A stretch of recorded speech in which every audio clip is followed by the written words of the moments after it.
No your right episode 1 நம்ம பார்க்க போகிறது ஆர்ஆர் யூனிட்டை பற்றி, ரெகுலேட்டர் ரெக்டிஃபயர் யூனிட். நம்ம பைக் பேட்டரியில் சார்ஜ் ஆகிறதுக்கு ஒரு முக்கியமான காம்பனன்ட் தான் இந்த ஆர்ஆர் யூனிட். இதோட வேலையே மேக்னெட்டோ காயில இருந்து வர ஏசி கரண்ட்டை டிசி கரண்ட்டாக மாற்றி உங்கள் வண்டியில் இருக்கிற சென்சார்ஸ், லைட், ஆரன்ஸ் எல்லாத்துக்குமே டிசி வோல்டேஜை சேஃபான லெவலில் மெயின்டைன் பண்ணும். இன்னும் ஈஸியாக சொல்லணும்னா மேக்னெட்டோ காயில்ங்கிறது ஒரு பழைய சைக்கிள் டைனமோ மாதிரி ஞாபகம் வச்சுக்கோங்க. வீல் சுத்த சுத்த அந்த சைக்கிளோட லைட் எரியும். வேகமாக சுத்தினா பிரைட்டாக எரியும், மெதுவாக சுத்தினா லைட்டாக எரியும். நம்ம சைக்கிளில் பார்த்தீங்கன்னா மேக்ஸிமம் ஒரு 15 to 20 km/h தான் போவோம். ஸோ அதனால இதுக்கு வந்து ரெக்டிஃபயர் ரெகுலேட்டர் யூனிட் தேவையில்லை.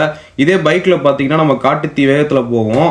அப்ப ப்ரொடியூஸ் ஆகிற ஏசி கரண்ட் பாத்தீங்கன்னா ஓவர் வோல்டேஜா ஆகக்கூடாதுங்கிறக்காண்டி இந்த ஆர்ஆர் யூனிட்ல போய் ஒரு சேஃபான லெவல்ல மெயின்டைன் ஆகுது.